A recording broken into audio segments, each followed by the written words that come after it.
بتعمل في شنو يا طيب؟ عايز اركب مكيف المويه. طيب والسكينة الرابطة في نصك دي دار تطبح بها المكيف؟ يا بعنقة الطريقة بتاعتك دي ما بتنفع معي. السكين دي بقطع بها الوصلات. شوف لك صنايعي في شرق النيل هنا خليه يشتغل لك الشغل ده. صنايعي لشنو؟ معاك معلم كبير ما تشيل هم. السلك ده شكله طويل زيادة خلينا نقطعه.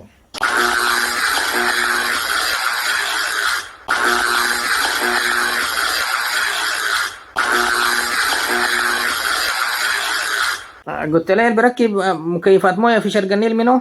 شرق النيل في ابو عموري للاعمال الهندسيه. ابو عموري للاعمال الهندسيه، تاسيس، تمديدات، تشطيب وتركيب وصيانه جميع مكيفات الماء. نباشر اعمالنا في شرق النيل بعد غياب 3 أعوام بظروف الحرب. ابو عموري دائما في خدمتكم. شعارنا الدقه والسرعه. للتواصل على الارقام الظاهره على الشاشه.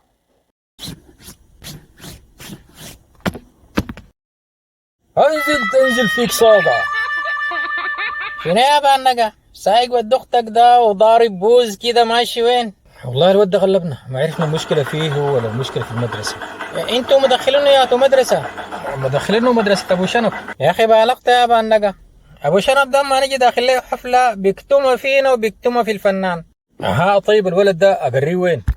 ودي دار لا اجابة دي. عندك مدارس الفتح الثانوية الخاصة. عميد مؤسس المدارس دي الأستاذ القدير حسن صالح محمدين. مدارس الفتح هي مدارس توفر بيئة تعليمية مثالية. الفصول مهيئة ومؤسسة ومنظمة لاستقبال الطلاب. وكمان توجد مساحات للطابور الصباحي وأداء الصلاة في جماعة. والمهم والأهم إنه عندهم كادر تعليمي مؤهل وعندي خبرة في توصيل المعلومة بطريقة جاذبة، بالإضافة إلى متابعتهم المستمرة للطلاب. الطاقم ده يتميز بخبرتهم في جعل المواد التعليمية سهلة ومحببة للطلاب. شعارهم أداء أكاديمي مميز، انضباط وتفوق. الناس دي المكان وين يا طيب؟ العنوان هذا ظهر عندك يا بانقة. الخرطوم امتداد الدرجة الثالثة غربي محطة 7. والتلفونات ظهر على الشاشة. مدارس الفتح تفتح لك أبواب المستقبل. حر الكهرباء دي بتجي بتين يا أخي. تفتح الشباك يجيك ضبان وغبار، وتقفل الشباك تكتم فيه كده وكده وبين. مرمي الله اشتغلت وين؟ زي ما شايف اشتغلت مع ناس ود الارباب لحوامل الطاقة الشمسية المستوردة. يا سلام يا طيب، يا اخي انت جيتني في جرح عديل كده. يا خليقة المعزمك شنو؟ كده احكي واشكي وابكي. قول.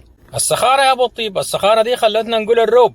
انا لو جيتك الناس ود الارباب ديل بتجاملني؟ تعال هناك يا بنقة وما نقصر معاك. السجانة شارع النص شارع الطاقة.